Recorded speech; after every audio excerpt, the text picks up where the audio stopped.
we are live in Here we are live in Miami, December 21st, 2023. We made it here to South Beach. We're looking across the bay to South Beach and Fontainebleau behind us. It's such a gorgeous opportunity to be here live with Coach John Eagleton, the best player to play tennis at the U. And so I wanted to have a few points in this interview. Welcome to the Manifest Enlightenment and Soar Show. Here's my guest, John Eagleton, today. Hi, John. Honored to be here. We're in a peculiar spot here, looking across the water at, I guess South Beach over there, sort of in the middle of South Beach there.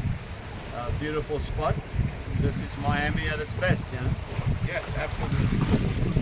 So, basically, John, I wanted to ask you, how does it feel to be the best player to play tennis, to be the best player to ever play at University of Miami?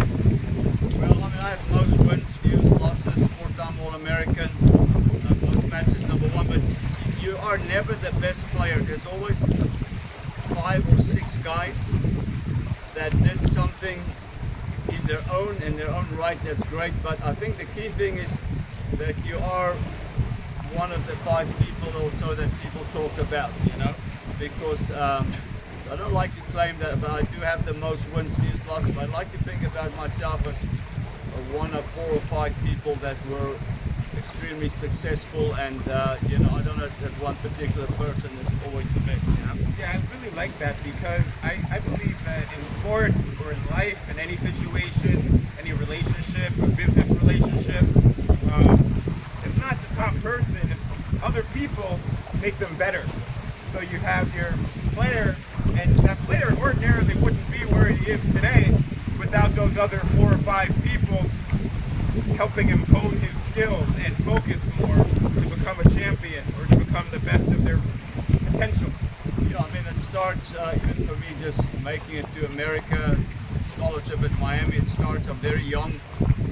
Most people don't remember Rod Laver, but most tennis players know who Rod Laver is. I had the Laver flipper, so I have to thank Laver. And there was a guy, Lou Hode, which nobody remembers, but if you ask Laver, he'd say he was the best Aussie ever. But then you have coaches and people that impact your life.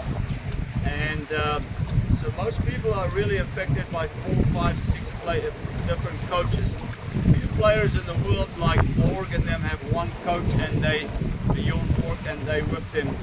There's a lot of people that help you create a pathway and help you succeed. And now I'm SportsEdTV, and I'm surrounded by one of the best teams in the world. Again, one of the largest sports brands, but Robert Mazzucchelli is CMO. You know, he's a major person in terms of branding, expertise, working for Saatchi, the biggest companies.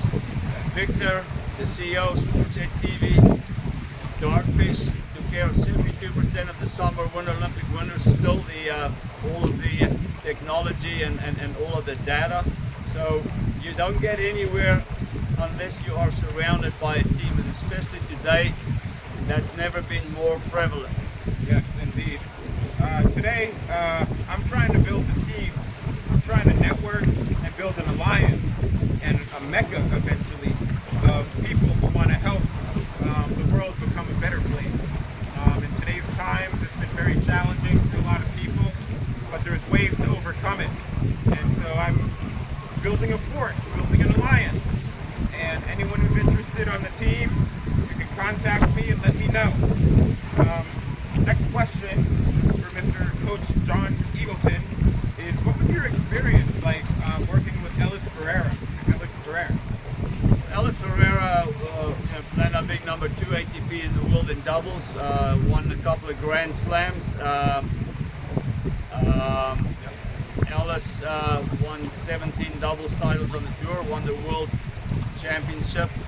But the start for Ellis was not so easy. You know, he was dropped off here, and he was arrived at Alabama, and the coach changed, and he was struggling. He didn't have the right scholarship, and batting around, working in the summer, and just trying to survive. And one day was at the NCAAs. He had a brother, Clinton, who played #1 for Alabama. Clinton was a very good player. Even I thought he was better than Ellis, but Ellis turned out to be a superstar in doubles. And he walked up to me and he says, "John, will you coach my little brother Ellis? I just watched him lose, I think, the quarterfinals or semis of the NCAAs in Athens, Georgia." And I said, "Listen, I think your brother is a little bit lazy. He's not the kind of guy I think I want to coach." The next day, Clinton walked up to me, and Clinton, South African, had the bluest Portuguese eyes you've ever seen. And he looked me in the eyes and says, "You're going to coach." I said, "All right, if you live with me for 3 months." And we started working. Ellis, the greatest call I ever got from Ellis, he said, is, "I qualified at the US Open. I'm playing Michael Chang, the #3 seed in the US Open tomorrow, one of the side stadium courts." And I said, "Wow, we have come a long way." And Ellis could have been a great singer, but first starting in Alabama, he was playing at the bottom of the team. That's interesting. And then he worked his way to the top, and I started working. But I also got him a contract for him to play team tennis, and he was playing doubles with Jimmy Connors. Yeah. Have a great day, guys. You too. Yeah. Great Nice to talking with the great to football meet player, you. fellow football player. Yeah, rocket. I just want to hit. I'm a rugby guy. Yeah, yeah. Right. So, Oh, take a few steps back, John. Because your head is going out of. Okay, there. You take it one step up. but I think,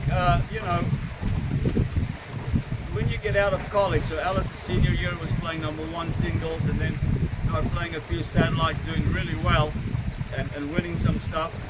And then again, he qualified at the US Open. But I think the one thing that helped him is, Billie Jean King, is a legend in many ways, created team tennis. And Ellis got a chance to be on a team. I called Ilana Klaas and said, "Hey, he's a good doubles player." They had to believe me because he hadn't played a lot on the tour, and playing some doubles or on a team with Jimmy Connors. I think that team tennis thing helped him. And then he started even playing very good singles, but he was so good in doubles that he just stuck with doubles and became sort of one of the, not the first, but the doubles specialist. And that was at a time that people were able to make some decent money playing doubles. Yeah, yeah. Okay.